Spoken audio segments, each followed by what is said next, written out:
जी अस्सलाम वालेकुम। यासीन आपके साथ हाजिर हैं इस मार्केट प्रीव्यू के हवाले से। जैसे कि हर संडे नाइट को आपके साथ एक मुलाकात रहती है इस हवाले से कि इन हफ्ता और इतवार में कौन सी ऐसे इंपॉर्टेंट इवेंट रहे जिसका इफेक्ट मंडे की मार्केट ओपनिंग पर पड़े।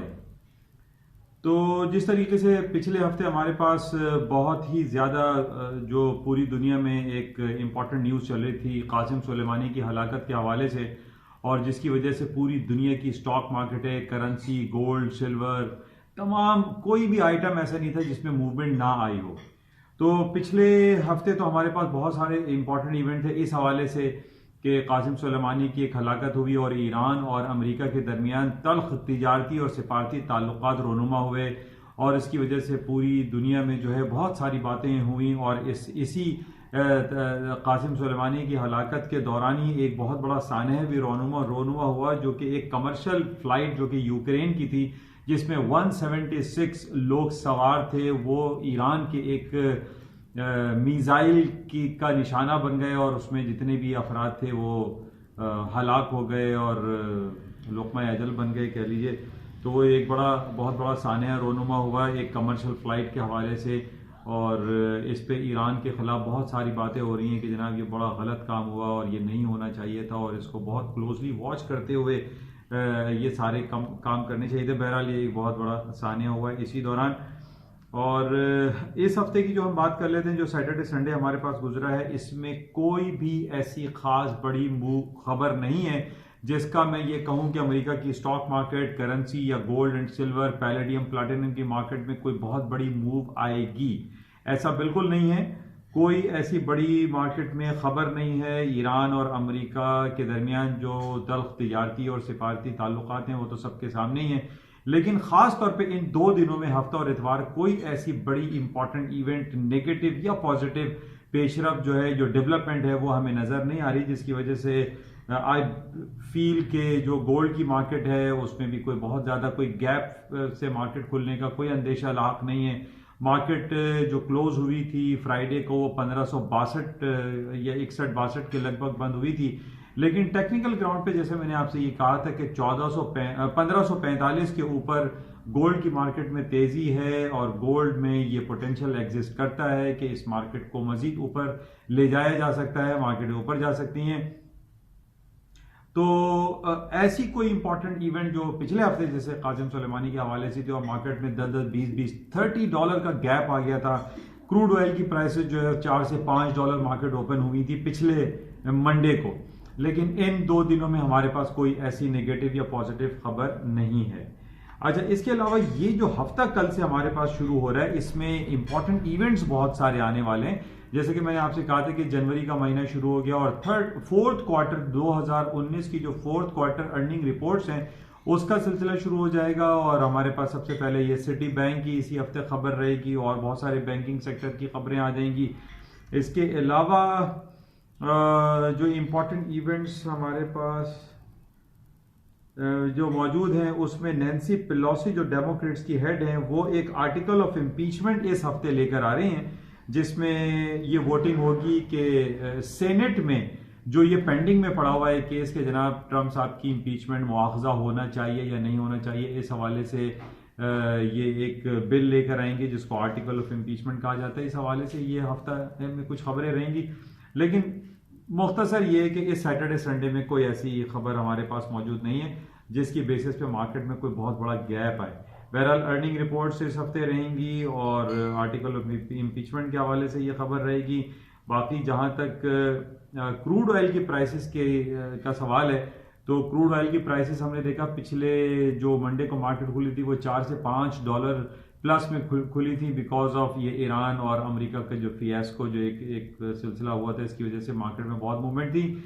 अभी मैं एक आर्टिकल पढ़ रहा था कि क्रूड ऑयल की प्राइसेस क्या वजह है कि वो ऊपर की तरफ नहीं जा पा रही। मैंने कई 10-12 दिन पहले आपसे ये जिक्र भी किया था कि क्रूड ऑयल का जो टेक्निकल लेवल है वो $66 का है या $66-30 का है। इसके ऊपर के स्टॉप्स लगा के शॉर्ट सेलिंग करनी चाहिए, और कुछ यही सूरत हाल हमने देखी पिछले हफ्ते कि 65.65 का क्रूड ऑयल ने हाई किया था और वेरी नेक्स्ट डे हमने ये देखा था तकरीबन $7 तक मार्केट डाउन हो गई थी। क्रूड ऑयल की मार्केट क्रैश कर गई कह लीजिए, क्योंकि जब ये हमने देखा कि अमेरिका और ईरान के दरमियान को ताल्लुकात में बेहतरी आई और वो कन्वेंशनल वॉर का सिलसिला शुरू नहीं हुआ, जिसकी वजह से हमने देखा कि तेल की कीमतें नीचे आ गई।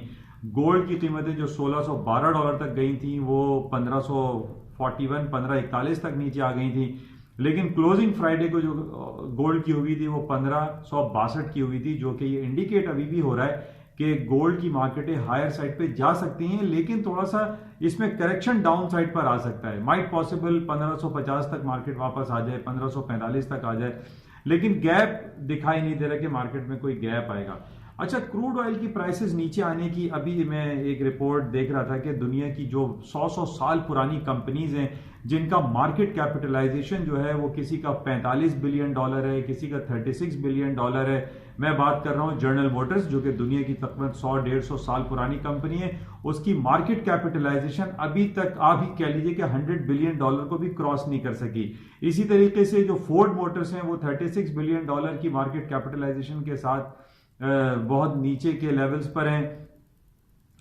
जबकि दूसरी अभी जो तकरीबन 15-16 साल पहले एक कंपनी बनी है जो ऑटोमोबाइल सेक्टर में, that is known as the Tesla company, जो कि ऑटोमोबाइल सेक्टर की कंपनी है और बैटरी से चलने वाली वो गाड़ी है। इसमें पेट्रोल का इस्तेमाल नहीं होता और इसमें वो चीजें कि जनाब हम पेट्रोल डाल रहे हैं, डीजल डाल रहे हैं, उसके बगैर ये गाड़ी चल रही है, सिर्फ बैटरी पे चल रही है, जिसको टेस्ला के नाम से दुनिया जानती है। 15-16 साल पुरानी कंपनी है।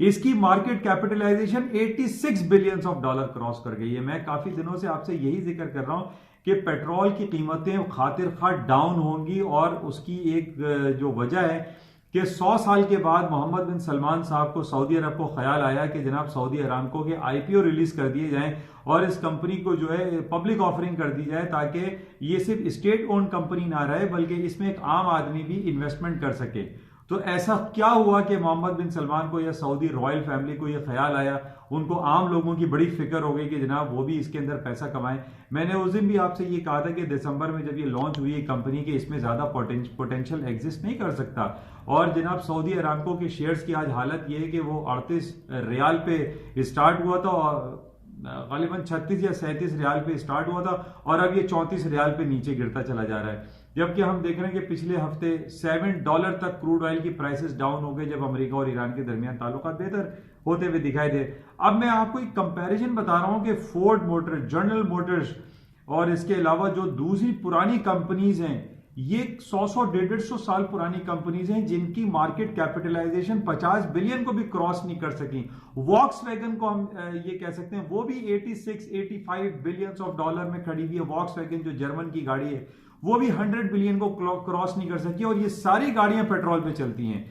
यानी फोर्ड, जनरल मोटर्स और आपकी ये जो वॉक्सवैगन है, ये वॉक्सवैगन और एक तीसरी चौथी बड़ी कंपनी है जो कि उसके 195 बिलियन है, that is known as Toyota Motors. उसके 195 बिलियन जो है वो उसकी मार्केट कैपिटलाइजेशन है। लेकिन सवाल ये पैदा होता है कि टेस्ला में ऐसा क्या है जो कि 15-16 साल पुरानी कंपनी है और उसकी मार्केट कैपिटलाइजेशन है जो है वो यानी वॉक्सवैगन से भी ज्यादा है, फोर्ड से भी ज्यादा है और जनरल मोटर से भी ज्यादा है। उसकी वजह सिर्फ यही कि अब जो आइंदा हमारा जो फ्यूचर है, जो हमारी नेक्स्ट जनरेशन आने वाली है, उसमें हम ये देख रहे हैं कि लोग पेट्रोल पे गाड़ियां नहीं चलाएंगे, गाड़ियां चलेंगी बैटरी पे, गाड़ियां चलेंगी सोलर एनर्जी पे, गाड़ियां चलेंगी सीएनजी पे। तो पेट्रोल का इस्तेमाल तो खत्म होता चला जा रहा है। तो अब जो शख्स सऊदी अरामको के शेयर्स खरीदेगा या उसमें इंटरेस्ट डेवलप करेगा, तो आई डोंट फील कि सऊदी अरामको जो है बहुत लॉन्गर पीरियड ऑफ टाइम में बहुत यानी उसके जो है 40 रियाल और 50 रियाल तक की जाएगी। आई डोंट फील कि सऊदी अरामको के शेयर्स जो है वो बाय करने चाहिए, क्योंकि इसमें तो कोई ज्यादा पोटेंशियल नजर ही नहीं आ रहा है। क्योंकि फिगर्स बोल रहे हैं, आप खुद जाके स्टडी करें, आप ये देखें कि ये कल की कंपनी है टेस्ला, इसके 86 बिलियन की मार्केट कैपिटलाइजेशन है और ये 200 साल 100 साल पुरानी कंपनीज हैं जो वो 100 बिलियन या 50 बिलियन डॉलर की भी मार्केट कैप को जो है वो टच नहीं कर सकी हैं। तो मैं आपसे यही कह रहा हूं कि पेट्रोल जो है वो इन नियर फ्यूचर खत्म होता हुआ दिखाई दे रहा है और तमाम जो आपके पास व्हीकल्स हैं वो इस एनर्जी की दूसरी सब्स्टिट्यूट जो आ गए उस पर चलेंगी, वो बैटरी पे चलेंगी, वो सीएनजी पे चलेंगी, वो सोलर पे चलेंगी। तो इस वजह से आई डोंट फील के सऊदी अरामको के शेयर्स में कोई बहुत ज्यादा पोटेंशियल एग्जिस्ट करता है। बहरहाल $59 पे क्रूड ऑयल की प्राइसेस जो है वो क्लोज हुई थी फ्राइडे को। अभी मुझे यही फील होता है कि ये क्रूड ऑयल मजीद डाउन साइड पर आ सकता है। बहरहाल इसका $59 का बड़ा 58.50 का इंपॉर्टेंट लेवल हो गया। अगर ये टूटता है तो मार्केट विल कम डाउन मोर, वही फिर $55 और $50 तक मार्केट गिर सकती है। लेकिन इसका जो हायर साइड पे जो लेवल है, मैं आपको रिपीट कर रहा हूं, 66.30 या 66.50 आप लिख लीजिए। इसके ऊपर अगर मार्केट क्रूड ऑयल की गई, क्लोजिंग इसके ऊपर हुई, तो तब हम ये कहेंगे कि 66 के क्रूड ऑयल की मार्केट जो है वो $70 और $80 को टच कर सकती है, लेकिन ऐसा नहीं दिखाई दे रहा है।